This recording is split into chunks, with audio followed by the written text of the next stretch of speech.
Dear students and friends, I am Dr. Fakhruddin from Islamia Degree College, Deoband. As a head of the department आज आपके सामने एक YouTube channel education master के माध्यम से उपस्थित हूँ. विद्यार्थियों, मनोविज्ञान और उसकी आज की सबसे महत्वपूर्ण और लोकप्रिय दो शाखाएं बाल विकास और शिक्षा मनोविज्ञान प्रत्येक व्यक्ति के जीवन से बहुत घनिष्ठ रूप से जुड़ी हुई हैं. ऐसे विद्यार्थी जो डीएलएड और बीएड के साथ साथ UP TET, C TET, super TET, TGT और पीजीटी की तैयारी में लगे हुए हैं, ऐसे विद्यार्थियों के लिए मेरा यह यूट्यूब चैनल एजुकेशन मास्टर बहुत ज़्यादा लाभकारी सिद्ध होगा. ऐसा मुझे पूर्ण विश्वास है. आप जब मेरे चैनल को देखेंगे तो आपको खुद इस बात का अंदाज़ा हो जाएगा. विद्यार्थियों, आज मैं आपके सामने सबसे महत्वपूर्ण टॉपिक लेकर के उपस्थित हो रहा हूं, जिसका नाम है वृद्धि और विकास. वृद्धि और विकास एक ऐसे कंसेप्ट हैं जिसमें सबसे ज़्यादा प्रश्न विद्यार्थियों से पूछे जाते हैं. वृद्धि किसे कहते हैं? मानव विकास के संदर्भ में हम यहाँ पर फ्रैंक नाम के मनोवैज्ञानिक की परिभाषा आपके सामने देंगे. आप इस बात को समझेंगे और अपने दिमाग में इस बात को बैठाएंगे कि वास्तव में अभिवृद्धि किसे कहते हैं, विकास किसे कहते हैं और अभिवृद्धि और विकास इन दोनों में क्या अंतर है. वृद्धि फ्रैंक नाम के मनोवैज्ञानिक प्रस्तुत करते हुए कहते हैं कि शरीर का निर्माण असंख्य कोशिकाओं से हुआ है और इन कोशिकाओं के बढ़ने से ही शरीर में जो परिवर्तन आता है उसको वृद्धि कहा जाता है. कोशिकाओं का बढ़ना वृद्धि की ओर संकेत करता है. जैसे एक व्यक्ति की लंबाई में वृद्धि होना, भार में परिवर्तन आना, उसकी लंबाई बढ़ना, उसकी चौड़ाई बढ़ना. इसी प्रकार की एक परिभाषा आपके सामने प्रस्तुत कर रहा हूँ जो सोरेनसन नाम के मनोवैज्ञानिक ने दी है. परिभाषा में क्या कहा गया है सुनिए जरा. वृद्धि से तात्पर्य व्यक्ति के शरीर और उसके अंगों के भार और आकार में होने वाले परिवर्तन से है, जिसका मापन किया जा सकता है. विद्यार्थियों, एक और महत्वपूर्ण परिभाषा आपके सामने दे रहा हूं. 1995 में 1995 में दास नाम के मनोवैज्ञानिक ने एक परिभाषा प्रस्तुत की, जिसमें उन्होंने बताया कि प्राणी में होने वाले ऐसे जैविक परिवर्तनों को वर्धन कहते हैं जिसका निरीक्षण किया जा सकता है तथा जिसका मात्रात्मक मापन किया जा सकता है. विद्यार्थियों, इस परिभाषा के माध्यम से तीन चीज़ें समझने का प्रयास कीजिएगा कि पहला क्या है कि प्राणी में होने वाले जैविक परिवर्तन, वो जैविक परिवर्तन जो एक प्राणी में होते हैं और उनके माध्यम से उसकी लंबाई और भार में अंतर आता है, परिवर्तन आता है. और वह परिवर्तन किस प्रकार का है कि उसका निरीक्षण किया जा सकता है, अर्थात उसका प्रत्यक्ष रूप से मापन किया जा सकता है. जैसे लंबाई का मापन करना, भार का मापन करना. ये इसके अतिरिक्त एक और कंसेप्ट आपके सामने प्रस्तुत है जिसका नाम विकास है. ये विकास जिस प्रकार से कोशिकाओं में होने वाले परिवर्तन को वृद्धि कहते हैं, वहीं दूसरी तरफ शरीर में होने वाले गुणात्मक परिवर्तन को विकास कहते हैं. और ये गुणात्मक परिवर्तन किस रूप में होगा इसको समझिएगा.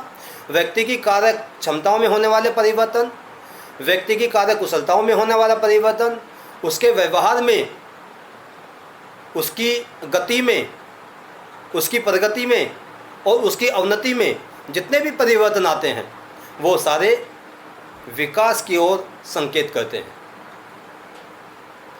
विद्यार्थियों, दो परिभाषाएं आपके सामने यहाँ पर प्रस्तुत करूंगा। पहली परिभाषा हरलोक नाम की मनोवैज्ञानिक ने दी है। क्या बताया उसमें, ध्यान सुनिएगा और नोट कर लीजिएगा। विकास से तात्पर्य, समझिएगा दोबारा, कि विकास से तात्पर्य व्यक्ति के योग्यताओं में और उसकी क्षमताओं में होने वाले परिवर्तन से है। एक दूसरी परिभाषा हरलोक ने दी है। उन्होंने लिखा है कि एक क्रमिक एवं संगत पैटर्न में होने वाले परिवर्तनों की उत्तरोत्तर श्रृंखला को विकास कहते हैं। इसी प्रकार से रेबन नाम के मनोवैज्ञानिक ने 1995 में एक परिभाषा प्रस्तुत की। इस परिभाषा में उन्होंने बताया कि किसी प्राणी के पूर्ण जीवन विस्तार में होने वाले परिवर्तनों की श्रृंखला, परिवर्तनों के क्रम को विकास कहते हैं। इसी प्रकार स्किनर नाम के मनोवैज्ञानिक ने स्पष्ट किया, C.E. स्किनर, जिन्होंने बताया कि विकास जीव और उसके वातावरण की अंतःक्रिया का प्रतिफल है। इन 3-4 परिभाषाओं से आप समझ गए होंगे कि विकास किसे कहते हैं और वृद्धि किसे कहते हैं। विकास व्यक्ति में होने वाला गुणात्मक परिवर्तन और वृद्धि शरीर की कोशिकाओं में होने वाला परिवर्तन। दूसरी चीज़ यहाँ पर समझिएगा, स्किनर ने अपनी परिभाषा में बताया कि विकास जीव और उसके वातावरण की अंतःक्रिया का प्रतिफल है।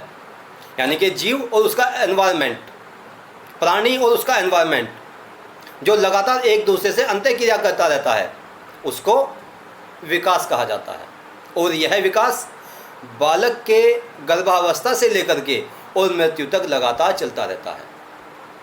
आइए अगले कंसेप्ट की तरफ, जिसमें आपके सामने वृद्धि और विकास में अंतर पता चलेगा। मैं क्रम से कुछ अंतर आपके सामने प्रस्तुत करूंगा, जिसमें आपको सहज रूप से अपनी परीक्षाओं में लिखने में भी आसानी होगी और उनको समझने में भी आसानी होगी।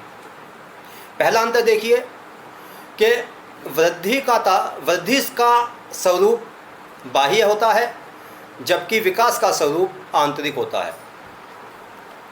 दूसरा अंतर देखिए कि वृद्धि शब्द का प्रयोग संकुचित रूप में किया जाता है, जबकि विकास शब्द का प्रयोग व्यापक रूप में किया जाता है। संकुचित क्यों किया जाता है इसका? क्योंकि वृद्धि कुछ समय बाद रुक जाती है, यानी कि असतत प्रक्रिया है, जबकि विकास गर्भावस्था से लेकर के और मृत्यु तक लगातार चलता रहता है। इसीलिए इसको सतत प्रक्रिया कहा गया है। आप यहाँ पे ये बिंदु भी जोड़ सकते हैं कि वृद्धि एक असतत प्रक्रिया है, जबकि विकास एक सतत प्रक्रिया है जो निरंतर चलती रहती है। तीसरा अंतर देखिएगा कि वृद्धि का स्वरूप संरचनात्मक होता है, जबकि विकास का स्वरूप कार्यात्मक होता है। एक और अंतर समझिएगा यहाँ पर, आशुबेल नाम के मनोवैज्ञानिक ने 1969 में स्पष्ट किया कि वृद्धि का संबंध जैविक तत्परता से होता है, जबकि विकास का संबंध मनोवैज्ञानिक तत्परता से होता है।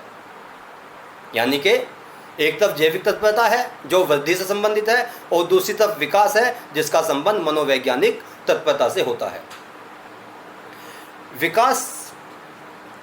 वृद्धि जो है वो विकास पर निर्भर करती है, जबकि विकास जो है वो वृद्धि पर निर्भर नहीं करता। एक और अंतर देखिएगा यहाँ पर, जिसमें बताया गया है कि वृद्धि विकास पर आश्रित होती है, जबकि विकास वृद्धि पर आश्रित नहीं होता। और लास्ट अंतर आपके सामने प्रस्तुत कर रहा हूँ, समझिएगा कि वृद्धि का संबंध मात्रात्मक होता है, जबकि विकास का संबंध गुणात्मक परिवर्तन से लिया जाता है। तो विद्यार्थियों, मैंने कुछ कंसेप्ट आपके सामने यहाँ पे स्पष्ट करने का प्रयास किया। मेरा यह पहला वीडियो है, इसीलिए कुछ मुझे तैयारी करनी पड़ी इसके लिए। कुछ गलतियाँ भी हो सकती हैं इसमें। आप अपने कमेंट्स मुझे दीजिएगा जिससे मैं ज़्यादा से ज़्यादा इसमें सुधार करने का प्रयास कर सकूं। तो एजुकेशन मास्टर के साथ में मैं डॉक्टर फ़खरुद्दीन, अगली वीडियो 2-3 दिन बाद आपको दोबारा मैं यूट्यूब चैनल के माध्यम से आपके पास तक पहुंचाऊंगा। मुझे उम्मीद है कि आप इसको ज़्यादा से ज़्यादा शेयर करेंगे, लाइक करेंगे और सब्सक्राइब करेंगे। और अगर कहीं त्रुटि है तो कमेंट्स के माध्यम से मुझे अवगत कराएंगे। धन्यवाद।